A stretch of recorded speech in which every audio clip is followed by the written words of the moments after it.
안녕하세요. 전 내일 모레면 곧 7학년이 되는 사람입니다. 언제 이렇게 세월이 흘렀나 모르겠어요. 끝도 없이 이어질 것 같던 젊은 시절은 눈 깜짝할 사이에 지나가고 벌써 할머니가 됐으니 말입니다. 제게는 아들 둘에 딸 하나, 며느리, 그리고 손자가 한 명 있어요.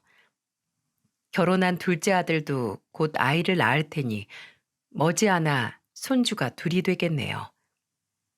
이 얘기만 놓고 보면 참 다복해 보일 테지만 이 사연을 쓰게 만든 장본인이 하나 있습니다. 그건 바로 제 큰며느리인데요. 집에 사람이 잘못 들어오면 패가 망신 당한다는 말이 있죠. 저의 경우가 딱 이러했습니다.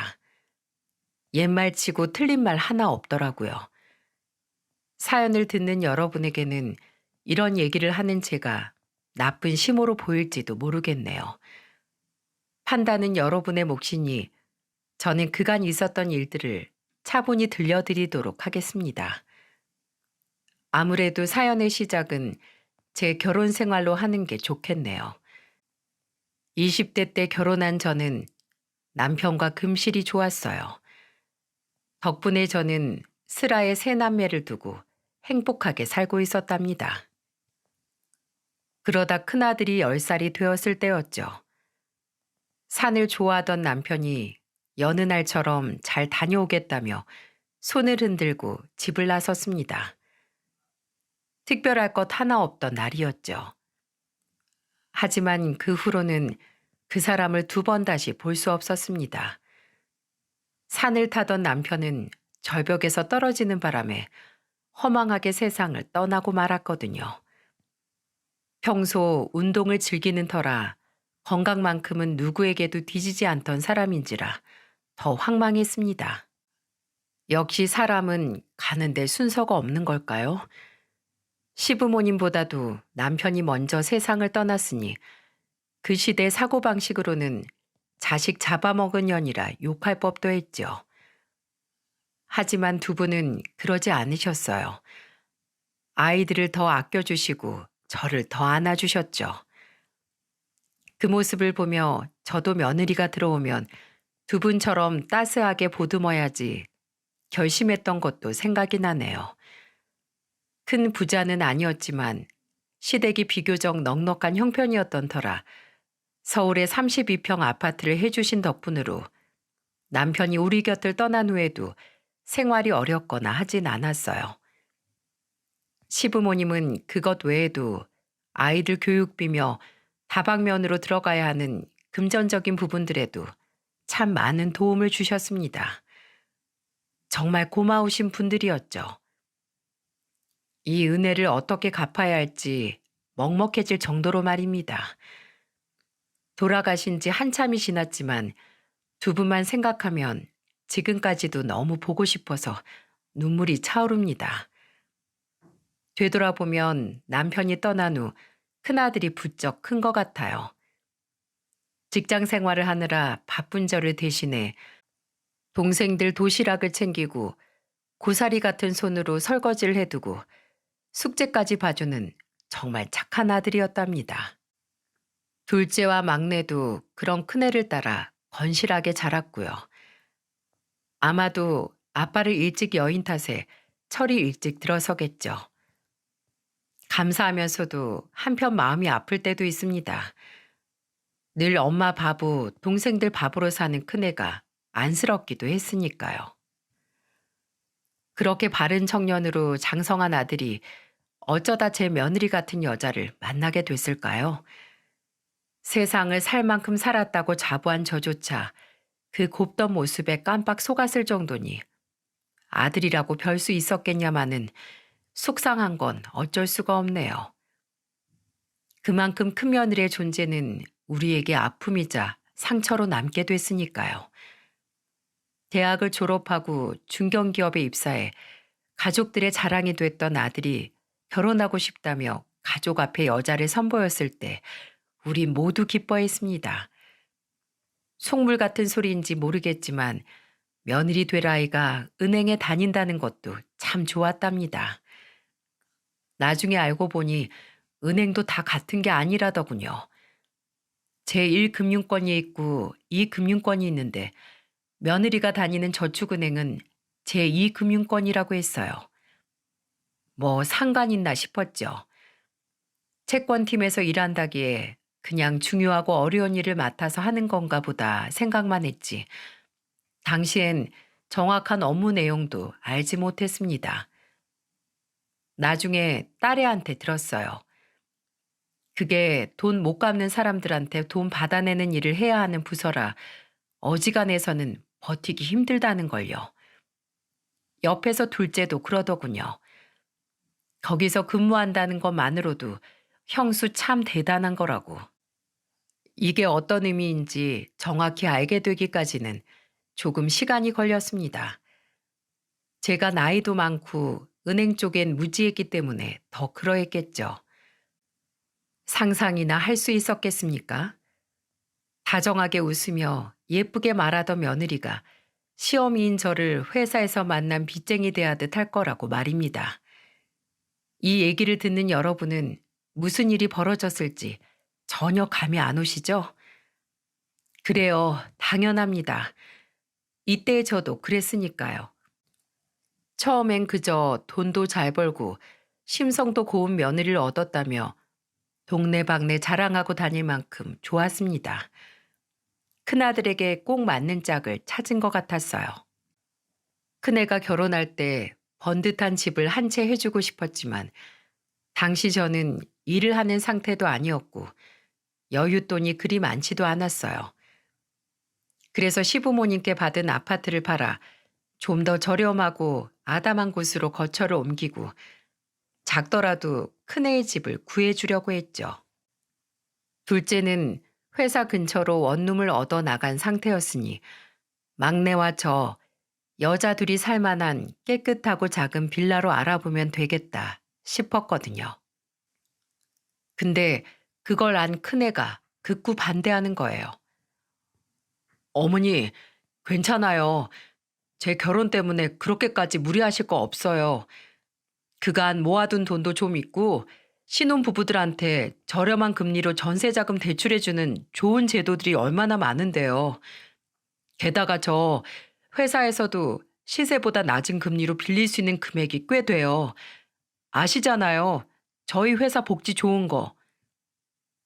끝끝내 제 도움 없이 시작하겠다는 큰애에게 당시 제가 가지고 있던 여윳돈 5천만 원을 보태기로 하는 것조차 한참 동안 진땀을 뺐을 정도지 뭐예요. 큰애 지훈이는 그런 애였어요. 남편이 살아있었다면 정말 아꼈을 그런 듬직한 아들이었죠. 완벽한 착각이었지만 당시의 며느리도 아들과 같은 성정인 줄 알았답니다. 그래서 그렇게 결혼을 진행시킨 거였고요. 지금 생각해보면 지훈이를 잡기 위해 큰며느리가 가족 모두에게 위선을 떨었던 것 같아요. 슬프게도 우린 모두 그것에 깜쪽같이 속아 넘어갔던 거고 말이죠. 본색을 드러내기 전 큰며느리가 딸아이에게 작은 선물을 가져다 주며 여자들끼리의 수다 산매경에 빠지는 모습을 볼 때면 그게 또 그렇게 예뻐 보일 수 없었습니다. 장애가 있는 딸애에게조차 격이 없이 베푸는 마음씨라니 하늘이 도우셨구나 하는 생각이 들 정도였죠. 태어날 때부터 막내딸의 몸이 불편했던 건 아니었어요. 아이가 막 성인이 됐을 무렵 큰 사고를 당해 몸이 불편하게 된 거죠. 그런데도 아이는 희망을 잃지 않고 제가 할 수 있는 선에서 최선을 다하며 살았습니다. 제 오빠들이 물심양면으로 도와주긴 했지만 막내의 마음가짐 또한 훌륭했기에 가능했던 일이었습니다. 고된 가정이었는데도 결국 대학 졸업장을 따고 스펙을 쌓더니 장애인 전용으로 제법 큰 게임 회사 프로그래머로 들어갔거든요. 여자로서는 드문 일이었죠. 경력을 쌓아 입사 후 몇 해 뒤부터는 재택근무로 전환해 집에서 일하고 있고요. 몸은 불편해도 제 밥벌이는 충분히 하는 아이고 늘 긍정적으로 가족들을 살피는 막내가 제겐 너무도 자랑스럽지만 남들 눈엔 그저 장애인으로만 비추어진다는 사실이 속상할 때도 참 많았습니다. 그런 막내를 편견 없이 대해주는 것만으로도 저는 큰며느리에게 감사했어요. 진짜 모습을 그렇게 감쪽같이 숨기고 있다는 것도 모른 채로요. 큰며느리에게 이상함을 처음 감지한 건 애들이 결혼한 후 서너 달쯤 지났을 때였습니다. 직장 생활로 바쁠 며느리를 위해 반찬을 이것저것 만들어주기로 했죠. 큰며느리가 집에 왔을 때 잘 먹던 걸 눈여겨봤다가 그것들 위주로 반찬을 준비했습니다. 요즘 며느리들은 시모가 갑자기 들이닥치거나 택배 보내는 것도 싫어한다고들 하길래 따로 전화하지 않고 조용히 가서 경비실에 맡겼어요. 그리고 문자를 보냈죠. 세아가 반찬 몇 가지 만들어서 경비실에 맡겨뒀다. 이따가 집으로 올라가기 전에 찾아다가 저녁밥 해서 같이 먹어.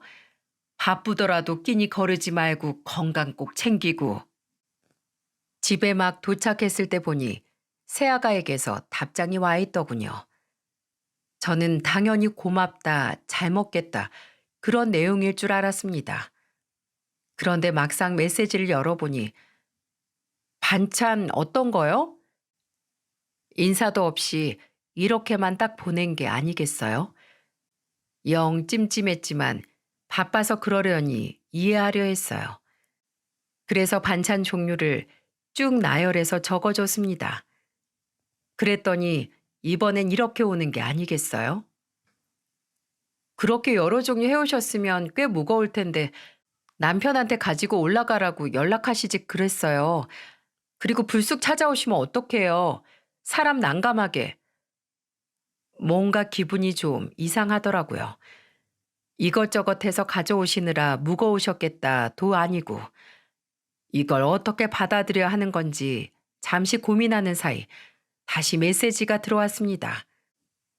그리고 말씀도 없이 한꺼번에 그렇게 막혀오시면 다 못 먹고 버리게 돼요. 정기 배송으로 반찬 일주일에 3번 배달해서 먹고 있으니까 앞으로는 이런 거 해오지 마세요. 참 서운하더군요. 요즘 시대가 많이 바뀌었구나 라는 생각이 순간 들었습니다. 그렇게 집에서 누워 TV를 보고 있는데 9시쯤 큰아들한테서 전화가 왔습니다. 어머니, 정말 맛있게 잘 먹었어요.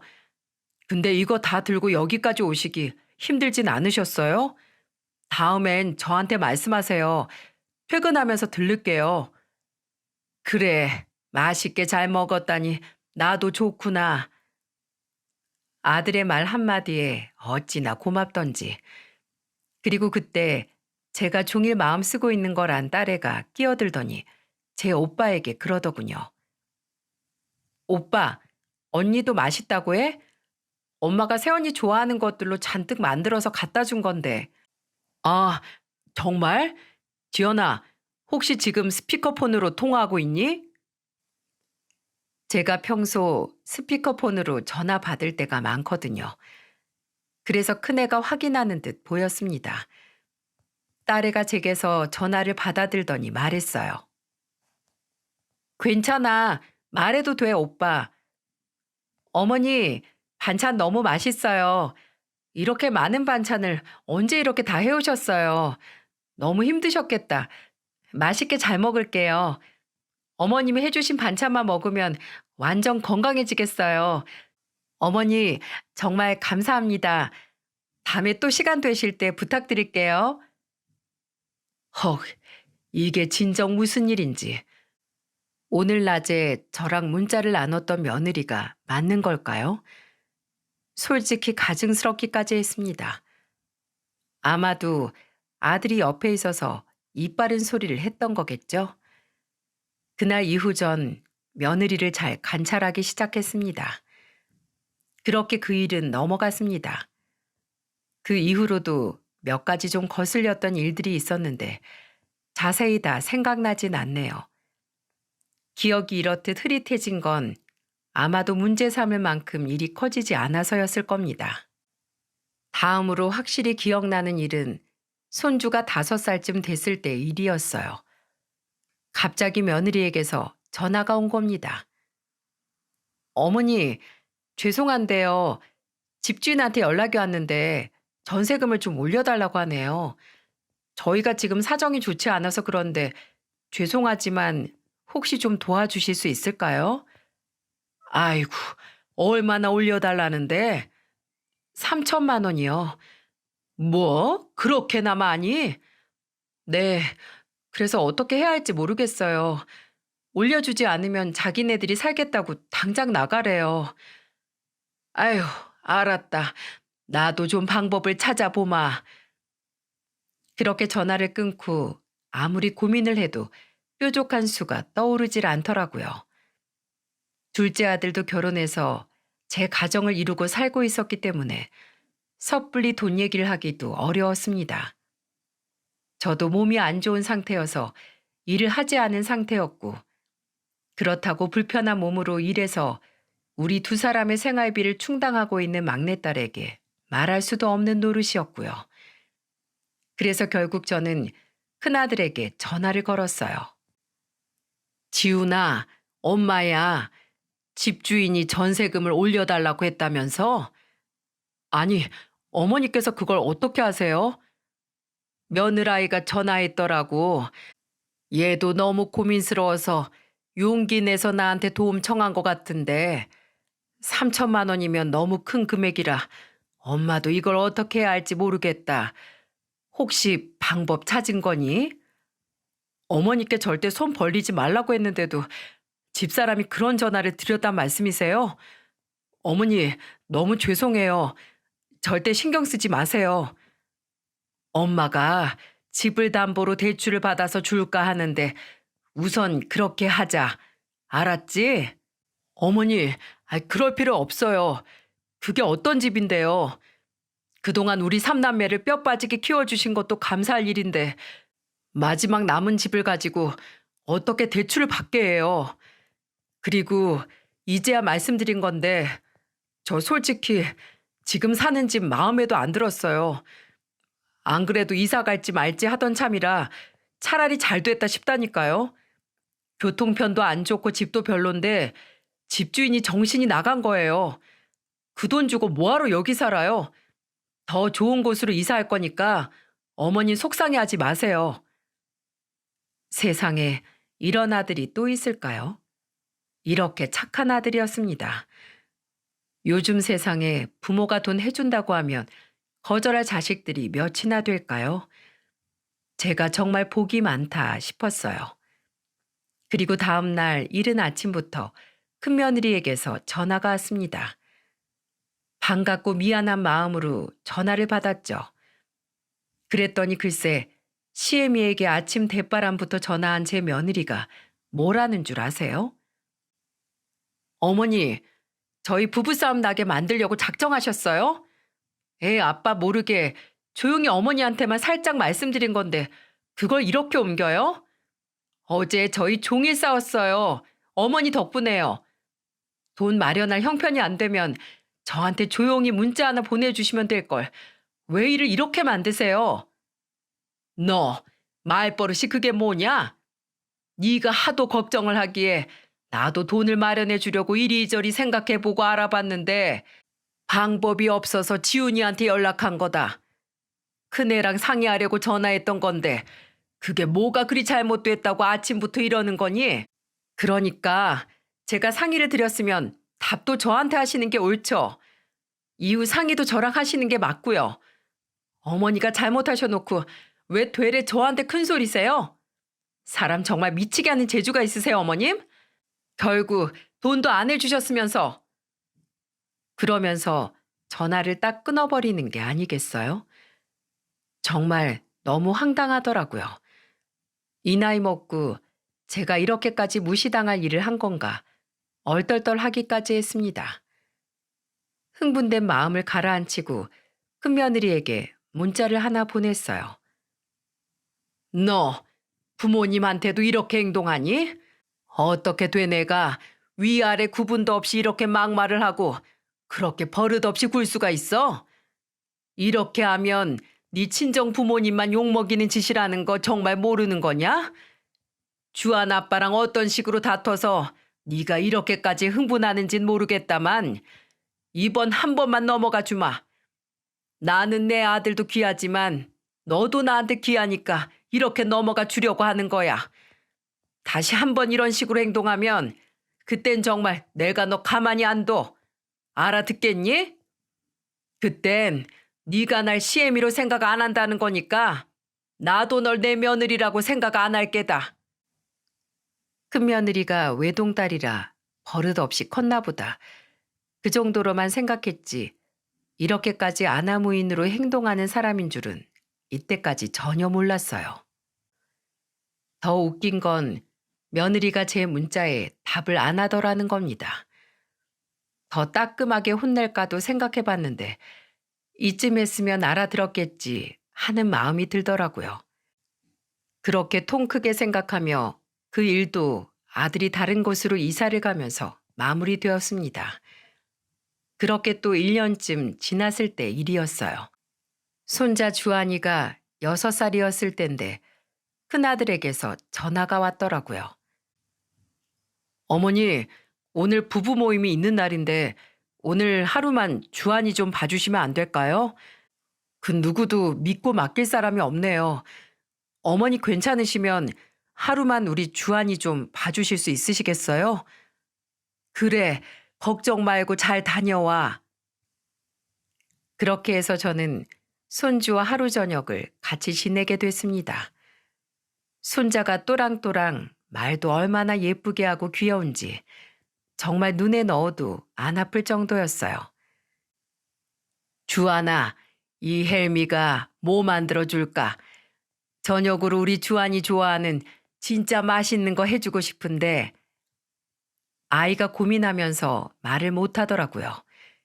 그래서 제가 하나를 제안했죠. 우리 주한이 혹시 김밥 좋아해? 할머니 김밥 진짜 잘 만드는데 아빠도 어릴 때 할머니가 만들어주는 김밥만 보면 자다가도 벌떡 일어나고 그랬어. 아, 그럼 김밥 해줘 할머니. 그래서 주한이를 데리고 마트로 가 재료들을 산 다음 소불고기 김밥을 만들어줬어요. 주한이가 맛있다며 정말 잘 먹더라고요. 그렇게 같이 저녁을 만들어 먹고 설거지 놀이도 함께하고 그림책을 읽어주며 재웠어요. 그리고 소파에 앉아 TV를 보고 있으니 나중에 아들 내외가 집에 들어오더라고요. 어머니, 힘드셨죠? 너무 고생하셨어요. 큰아들이 제 어깨를 주무르며 말하자 옆에서 며느리도 마지못해 따라 말했습니다. 고생하셨어요. 차라리 안 하느니만 못한 인사였죠. 그 모습이 왜 그렇게 꼴보기 싫었는지 모르겠어요. 이땐 이미 큰며느리의 못된 말본세에 몇 번이나 마음이 상하느라 더 그랬겠지요. 그리고 며칠 뒤 사건이 터지고 말았습니다. 지금 그때만 생각해도 심장이 덜컹덜컹 뛰기 시작하네요. 5일인가 지난 후에 큰며느리에게서 전화가 온 겁니다. 이번엔 또 뭘까 하며 경계부터 하게 되더군요. 아니나 다를까 전화를 받자마자 며느리는 제게 따지듯 묻더군요. 어머니, 대체 그날 저녁에 주한이한테 뭘 먹이신 거예요? 뭘 먹인 건지 모르겠는데 지금 애 온몸에 두드러기 나고 아주 난리예요. 식중독으로 입원까지 했다고요. 이거 어떻게 하실 거예요? 뭐라고? 다짜고짜 전화해서 뭔 소리야? 이해하기 쉽게 얘기를 해야지. 주한이가 입원했다고? 그렇다고요. 책임지세요, 어머니. 이렇게 소리를 지르며 따지듯 물어보는데 너무 억울하고 화가 나 참을 수가 없었습니다. 너 지금 어디냐? 내가 바로 가마. 회사라기에 당장 쫓아갔습니다. 이 버르장머리를 당장 뜯어 고치지 않으면 안 되겠다는 생각에서였죠. 며느리의 회사에 도착한 후 잠시 불러세웠더니 저를 앞에 두고도 큰며느리는 고개를 빳빳하게 쳐들고 기고만장한 목소리로 말했습니다. 전화로 하시면 될 걸. 업무 시간에 굳이 며느리 회사까지 쫓아오시고 그러세요. 어머니 같은 분들 때문에 시어머니들이 욕먹는 거라고요. 아세요? 하나만 알고 둘은 모르는구나. 너 같은 며느리들 때문에 시어머니들이 니네 집에선 이렇게 가르치시더냐? 하며 혼내는 거다. 너같이 예의 없는 것들 때문에 괜한 며느리들도 같이 싸잡아 욕먹는 거라고. 알겠니?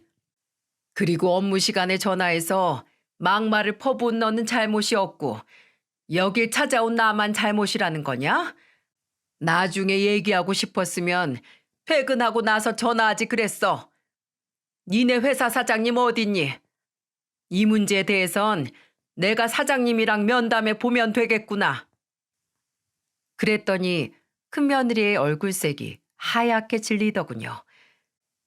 시어머니는 낮잡아 봐도 사장님은 무서운가 보다 싶었습니다.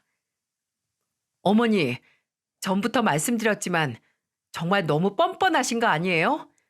주안이 문제잖아요. 그 어린애가 지금 어머니 때문에 식중독 걸려서 병원에 입원해 있다고요. 그런데도 어쩜 이렇게 큰 소리 치면서 자기 잘못을 인정 안 할 수가 있냐고요.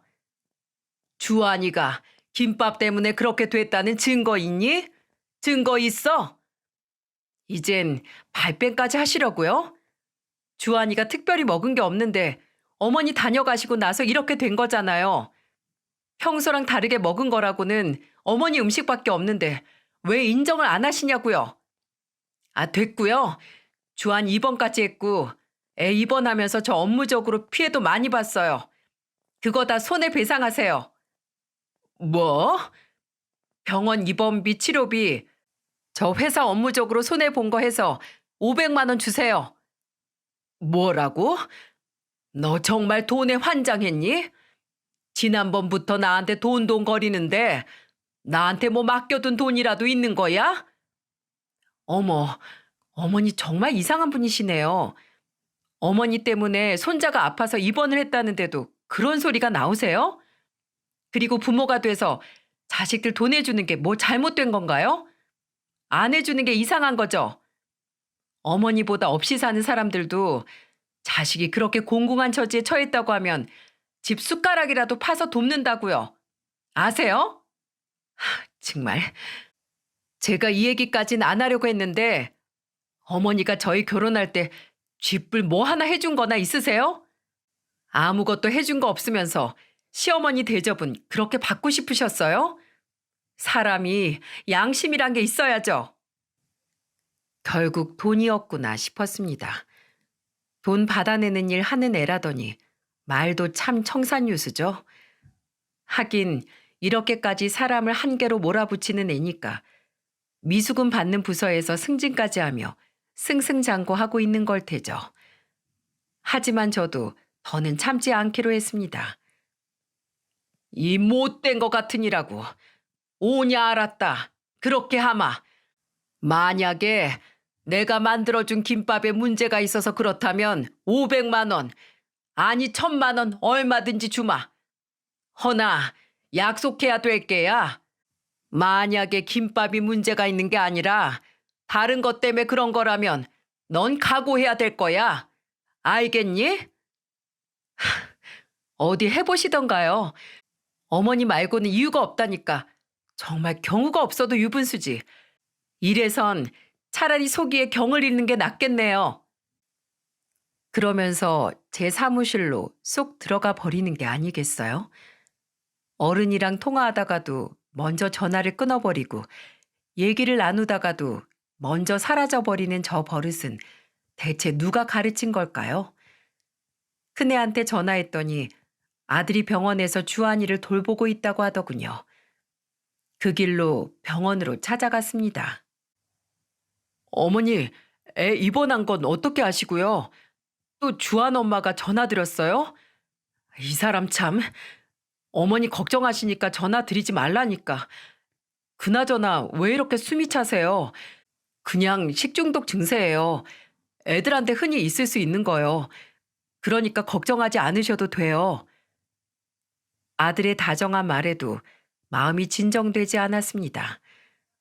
어린 주한이가 병실에서 환자복을 입고 팔에 링게를 맞고 있는데 그 모습이 어찌나 마음 아프던지 저도 모르게 그만 울컥하더군요. 대체 언제 입원한 거야? 어제 오후에요. 주한이 옆으로 가 제가 말했어요. 우리 주한이 많이 아파요? 아니요. 어제 많이 아파서 배를 잡고 떼구르르 했는데 지금은 괜찮아. 안 굴러도 돼요. 씩 웃는 주한이 얼굴엔 여기저기 붉은 두드러기가 올라와 있었어요. 속상하더라고요. 그래도 확인할 건 해야 했어요. 주한아, 최근에 뭐 먹을 때 냄새가 좀 이상했다거나 평소랑 맛이 조금이라도 달랐던 거 혹시 있었어? 아이는 골똘히 생각하더군요. 괜히 아픈 애한테 캐묻는 건가 싶어 그만두려고 했을 때 주한이가 생각났다며 소리쳤어요. 피자빵! 어? 피자빵? 응, 그저께 엄마가 친구들이랑 잠깐 만나고 온다고 해서 TV 보다가 배고파서 할머니, 그래서 한 개 먹었거든요? 맛있긴 했는데 조금 이상했어요. 헤헤 웃는 주한이의 얼굴을 보며 큰아들의 표정이 와락 구겨지더라고요. 주한아, 엄마가 그저께 주한이 혼자 두고 밖에 나갔었어? 애써 다정한 목소리로 제 아빠가 이렇게 묻자 손자가 맑은 얼굴로 그러더군요. 엄마가 엄마 친구들하고 쇼핑하는데 애들 없이 혼자들 오는 거라고 해서 저 놔두고 갔어요. 텔레비전 보고 있으라면서요. 그래서 저녁도 혼자 피자빵으로 먹고 그 피자빵은 어디에 있었어? 주방 서랍에 있었어요. 너무나 기가 차서 큰애 집으로 가봤더니 주한이 말처럼 주방 서랍에 피자빵이 2개 더 있더라고요. 근데 맙소사 날짜를 보니 이미 유통기한이 한참 지난 거였습니다. 어린 주한이는 유통기한을 보지 못하고 너무나 배가 고파서 그 빵을 먹었던 겁니다. 정말 분노가 차오르더군요. 어떻게 지 놀겠다고 어린 자식을 놔두고 쇼핑을 갈 수가 있는지. 확실히 범인은 피자빵인 걸로 보였습니다. 그래서 제가 며느리에게 전화해 당장 병원으로 오라고 했어요. 어머니, 회사가 장난인 줄 아세요? 어머니가 오라고 하면 만사 제쳐두고 당장 뛰어갈 수 있는 데인 줄 아시냐고요? 그래요. 고분고분하게 알았다고 할 애가 아니었죠. 그럼 난 장난처럼 보이냐? 네가 애초에 이런 사달을 만들어 놓지 않았다면 나도 이런 말 안 한다. 근데 네가 그랬잖니. 나 때문에 애가 식중독 걸렸으니 500 내놓으라고. 500이 걸린 문제인데 안 급해? 잔말 말고 오라면 빨리 와. 돈 얘기가 나오니 더는 아무 소리 없이 큰며느리가 회사에서 왔습니다. 저는 며느리를 끌고 주한이 담당 선생님 방으로 갔습니다. 큰애 집에서 가져온 피자빵도 들고서 말이죠. 그리고 의사 선생님에게 물었어요. 선생님, 얘가 어제 이 피자빵을 먹었다고 하더라고요. 확인해보니 이게 유통기한이 지났던데 혹시 이것 때문에 그럴 수 있나요? 의사가 제 손에 있던 피자빵을 가져가 비닐을 조금 열고 냄새를 맡아보더니 고개를 끄덕이시더라고요. 선생님, 손주 말로는 먹을 때 맛이 평소랑 좀 달랐대요. 배고파서였는지 그래도 맛있어서 하나를 다 먹어치웠다고 하더군요. 의사가 혀를 차며 말했습니다. 아이들은 약하고 예민해요. 겉으로는 아무 문제 없어 보이는 것에도 탈이 날 수 있습니다. 뭐든 조심하는 게 좋아요. 아마 이게 원인일 수 있겠네요. 요즘처럼 날이 더울 때는 특히 조심하셔야 돼요. 설명을 들은 저는 며느리와 함께 진료실을 나왔습니다. 그리고 며느리에게 말했죠. 의사 선생님 말씀 잘 들었니? 큰 며느리가 기어 들어가는 목소리로 대답하더군요. 네, 주한이한테 얘기 들어보니 너 애를 혼자 두고 밖에 나갔다며? 그게 친구들이랑 약속이 있는데 애 아빠가 갑자기 회사에 가는 바람에 봐줄 사람이 없어서. 그래서 애를 혼자 두고 나갔다고? 애가 혼자 배가 고파서 날짜도 지난 피자빵이나 주워 먹게 만들고. 저기 어머니, 그래 놓고 나한테 전화해서 뭐? 애한테 대체 뭘 먹였냐고? 지가 한 짓은 생각도 안 하고 고작 한다는 소리가 나 때문에 애가 식중독에 걸려? 500만 원? 목소리 좀 낮춰주세요. 아무리 그래도 창피하게 이런 데서 교양 없이. 마지막에 저 혼자 중얼거리는 소리까지 정확하게 다 들은 저는 도저히 참을 수가 없었어요. 그래서 뒤로 물러서 있는 며느리의 멱살을 잡아 다른 손으로 귀싸대기를 올려붙였죠. 날려버렸습니다. 상상도 못했습니다. 제 아이들도 한 번 때려본 적 없는 제가 남의 집 자식에게 손찌검을 하게 될 줄은 말이에요. 뭐? 창피해? 교양이 없어? 네가 한 짓이야말로 얼마나 창피한 건지 그건 아니? 그건 교양이 있고 분명히 난 너한테 경고했어. 기회도 줬고. 그런데도 네가 이따위로 행동해? 제게 맞은 뺨을 두 손으로 부여잡고 며느리가 훌쩍훌쩍 울더군요. 지나가는 사람들이 힐끗힐끗 쳐다봤습니다. 또 악덕시모가 며느리 하나 잡아댄다고들 생각하겠죠. 뭐 상관없었습니다. 다른 사람들이 뭐라 떠들든 말이죠. 난 우리 애들 키우면서도 험한 소리 하거나 매를 들어본 적이 없는 사람이야. 그런데 넌 정말 구제불능이구나.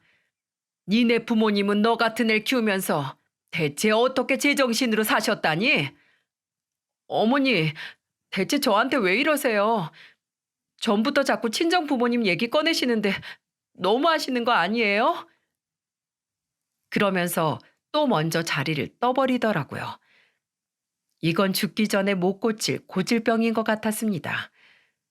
한숨을 쉬며 벽에 손을 댄 채 총총 사라져가는 며느리의 뒷모습을 바라보는데 뒤에서 소리가 들리더군요. 이게 다 무슨 소리예요, 어머니? 지금 주한 엄마 어딨어요? 제가 문 쪽을 가리키며 말했습니다. 모르겠구나. 밖으로 나갔다. 그러자 지훈이가 성난 발걸음을 제가 가리킨 방향을 향해 걷기 시작하더군요. 무슨 일이 날까 걱정되어 제가 뒤를 따라갔습니다. 나가보니 병원 건물 앞쪽에 꾸며진 정원 구석에서 며느리가 울며 앉아있더군요. 아들이 성큼성큼 주한 엄마를 향해 걸어갔습니다. 저는 그 자리에 서서 그런 큰애를 지켜봤어요. 제 배 아파 낳은 아이지만 큰애가 저렇게까지 화가 난 건 처음 보는 일이었거든요. 그래, 주말에 애를 혼자 두고 밖에 나갔었다고? 기어이 나갔어? 회사 일 때문에 안 되니까 다음에 가라고 내가 말했어, 안 했어? 아니, 이미 약속이 다 되어 있는 건데 어떻게 그렇게 갑자기 취소를 해?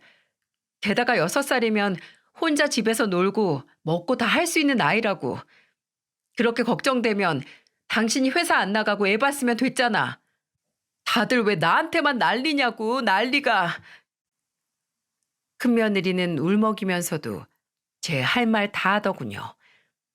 두 사람이 그간 어떤 식으로 충돌하며 살아왔을지 생각하니 기가 막혔습니다. 뭐? 이 여자 정말 두고 보자 보자 하니 어이가 없네? 당신 미친 거야? 애가 몇 되는 것도 아니고 주한이 딱 하나인데 하나 있는 아들도 제대로 못 봐서 이런 꼴을 만들어 놓고 뭐가 어쩌고 저째? 지 잘못은 생각도 안 하고 어머니께 무슨 말버르장머리가 그런데, 어? 어머니께 어떻게 그따위로 말을 할 수가 있어? 와, 어머니 진짜 대단하다. 그 사이에 또 그걸 다 고자질에 바치셨어? 정말 존경스럽다, 존경스러워. 당신 어머니 아주 아들한테 며느리 험담하며 일러 바치는 재미로 사시네. 전에도 그러시더니 아주 습관이네, 습관이야. 며느리가 그렇게 저를 한껏 비아냥거리자 아들은 참지 못하고 안절부절 못하더군요. 아무리 힘들어도 늘 웃으며 가족을 챙기던 아들의 그런 모습을 보는 건 어미로서도 너무 마음이 아팠어요. 며느리가 물건은 물건이더군요. 그런 상황에서도 제 잘못은 생각도 못하고 뺨을 감싸진 채로 아들을 향해 소리쳤습니다. 그렇게 엄마가 좋으면 엄마랑 살아. 주한이 키우면서 당신 동생이랑 오순도순 넷이 얼씨구나 살면 되겠네. 당신이 좋아 죽는 엄마한테 애도 보라고 해. 그럼 이런 일도 안 일어나고 아주 환상이겠다. 그치? 이게 사람이 할 소리랍니까? 어떻게 사고로 장애가 생긴 내 딸까지 들먹거리며 이렇게 낮잡아 막말을 할 수 있는 거냐고요. 며느리의 고함은 거기서 그치지 않았습니다. 나도 좀 쉬는 날이 있어야지. 어떻게 맨날 일 아니면 애냐고. 먹고 싶은 거, 놀고 싶은 거 다 포기하고 왜 애엄마로만 살아야 하는데. 너네 엄마도 그렇고 왜 나한테만 야단 법석인 건데. 뭐? 너네 엄마? 그 순간 아들이 손을 들어 며느리의 귀싸대기를 다시 한번 힘차게 날리더라고요. 며느리가 신고하겠다며 고래고래 소리를 질렀습니다. 그렇게 며느리는 아들을 가정폭력으로 신고했고 경찰이 와서 큰애를 잡아갔어요. 어떻게 해야 할지 모르는 제게 아들이 침착하게 그러더군요. 이런 여자랑은 더는 못 산다며 이혼할 거라고요. 알고 보니 그간 큰며느리가 돈 문제로 몇 번인가 사고를 쳤다네요. 며느리는 분수에 안 맞게 고급 자동차를 사서 부부싸움을 야기했고 아들 몰래 대출받아 친정의 돈을 4천만 원이나 줬다고도 했어요. 그래서 제게 그렇게 돈돈 거렸던 걸까요? 아들이 그걸 알게 되고 두 사람의 관계가 급속도로 안 좋아졌는데 이런 일까지 벌어지게 된 거였죠. 이혼할 뜻을 확고하게 하자 며느리가 겁이 났던지 폭행으로 신고한 것도 자진해서 고소를 취하했습니다. 단순 폭행의 경우 신고자가 고소를 취하하면 아무 문제도 생기지 않는다네요. 이렇게 해주면 우리 애가 이혼 얘기를 없던 걸로 할 거라고 생각했나 봅니다. 하지만 큰애는 뜻을 굽히지 않았어요.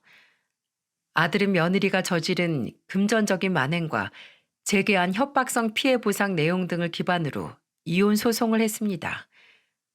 둘의 재산이라 봐야 전세 보증금 중 대출을 뺀 나머지가 전부인데 그것마저도 며느리에게 돌아간 건 별로 없었다고 했습니다. 제 아들까지 속여가며 친정에 돈 바치고 카드값에 차 할부금, 본인이 싸지른 똥을 치워야 했으니까요. 그리고 더 웃긴 건 보통 자식들은 애미가 키우는 게 당연지사인데 며느리는 당당하게 양육권을 포기해버리더군요. 돈이 없다면서 말이죠. 그리고 애 때문에 더 이상은 자기 인생을 낭비하고 싶지 않다고 하더군요. 대체 세상 어디에 이런 애미가 있답니까?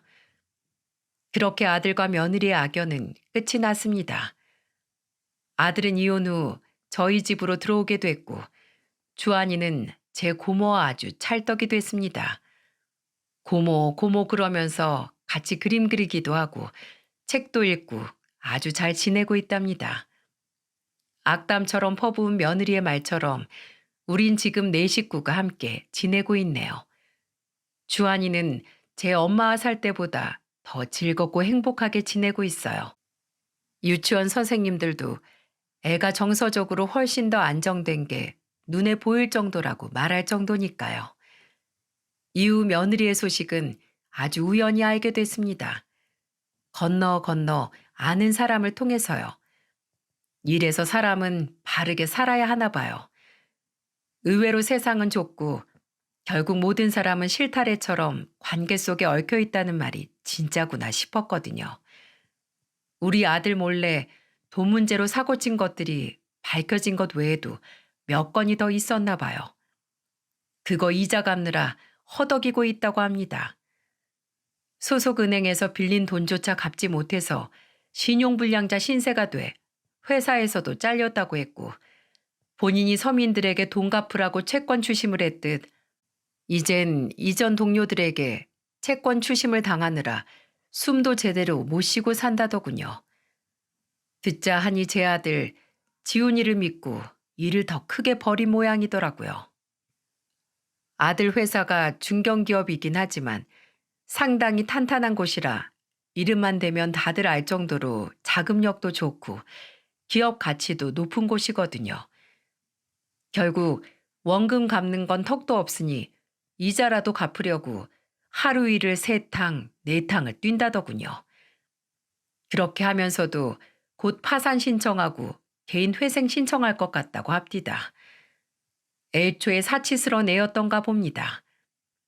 그리고 얼마 전에 그 여자에게서 연락이 오더군요. 술이 잔뜩 취한 상태로 말이죠. 어머님, 너무 나빠요. 제가 그렇게 못나게 행동했으면 어른으로서 딱 부러지게 교육을 시켜주지 그랬어요. 근데 이게 뭐예요? 어머님이 날 미워하기만 하고 이 며느리를 못마땅하게만 생각하시고 별다른 조치가 없어서 제가 기고만장했던 거 아니에요. 뭐라고? 네가 언제 내 말을 들은 적이나 있었니? 내가 한마디 하면 따박따박 말대꾸 하면서 대들었던 게 누군데? 그리고 누가 네 어머니야? 꼴도 보기 싫으니까 어머니 어짜도 꺼내지 마라. 저 너무 힘들어요. 우리 주한이도 보고 싶고 제 남편도 보고 싶고 너무 힘들어서 죽을 것만 같아요. 어머니, 저 좀 살려주시면 안 될까요? 한 번만, 딱 한 번만 더 기회를 주세요. 뭐? 기회? 너 같으면 자식 새끼 버리고 지 인생 살겠다고 이혼한 전 며느리를 받아줄 거라고 생각하니? 아, 그리고 너 말 한 번 잘했다.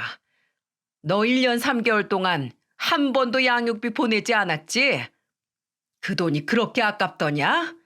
그 돈은 네 자식 주한이를 위해 쓰일 돈인데 기본적인 애미 노릇도 못하면서 살려달라고? 기회를 달라고? 뭐 우리 아들이 보고 싶다고? 너 참 뻔뻔하구나. 어머니, 잘못, 잘못했습니다. 나한테 잘못한 거 없다. 네 자식 주한이 보고 싶으면 기본적인 양육비부터 전부 보내. 그럼 애미 자식 사이는 끊어놓지 않을 테니까. 그리고 나한테 연락하지 마라. 한 번만 더 연락했다가는 매운맛 좀 보게 될 거야. 알았어? 이렇게 말을 하고 전화를 끊어버렸습니다. 뒤늦게 후회의 눈물을 흘리며 뭐하나요? 이미 기차는 떠나가는 걸요. 전 며느리의 전화를 끊고 자고 있는 우리 주한이를 꼭 안아주었습니다. 그리고 귀에 대고 속삭였죠. 이 헬미가 우리 주한이는 끝까지 지킬 거라고 말이죠. 이 어린 게 무슨 잘못이 있겠습니까? 이런 일을 겪어서인지 가만히 있는 둘째 며느리까지도 무서워지더군요. 어떤 모습을 숨기고 있을까 겁이 났거든요. 그러자 둘째가 웃으며 제게 그러더군요. 어머니, 그럴 일도 없겠지만 혹시라도 제 아내가 형수 같은 사람이더라도 걱정 마세요. 다시는 며느리한테 그런 험한 꼴 안 당하시게 저희 삼남매가 지켜드릴 거니까요. 옆에서 큰애와 막내가 진중한 표정으로 고개를 끄덕이는 모습을 보며 저도 모르게 웃음을 터뜨리고 말았습니다. 임신한 둘째 며느리까지 합세해 주먹을 쥐고 파이팅을 외치는데 그 모습이 어찌나 우습던지요. 그 이후 우리 가족은 아무 일 없이 잘 지내고 있습니다. 아들도 정신 차리고 회사 잘 다니고 있고, 저도 몸이 조금 좋아져서 건물 청소 일을 하고 있고요. 우리 손주 학비 조금이라도 보태려고 말입니다. 아들은 한사코 하지 말라고 말리지만 집에만 있으니 답답하기도 하고 기분 좋게 감사하는 마음으로 일을 하고 있답니다. 제가 들려드릴 이야기는 여기까지예요. 다들 어떻게 들으셨는지 모르겠네요. 앞으로 우리 가족에게 즐겁고 행복한 일만 벌어지면 얼마나 좋을까요? 이걸 보시는 시청자님들도 항상 인생을 즐겁게 사시고 오래오래 건강하셨으면 좋겠습니다. 저도 응원하겠습니다. 그리고 마지막으로 사연튜브 여자 직원분께 감사드립니다. 제가 귀가 어두워서 답답하셨을 텐데 친절하게 응대해 주셔서 얼마나 고마운지 몰라요. 방송에 나가면 꼭 시청하도록 하겠습니다. 다들 행복한 하루 보내시기 바랍니다. 함께 해주셔서 감사합니다.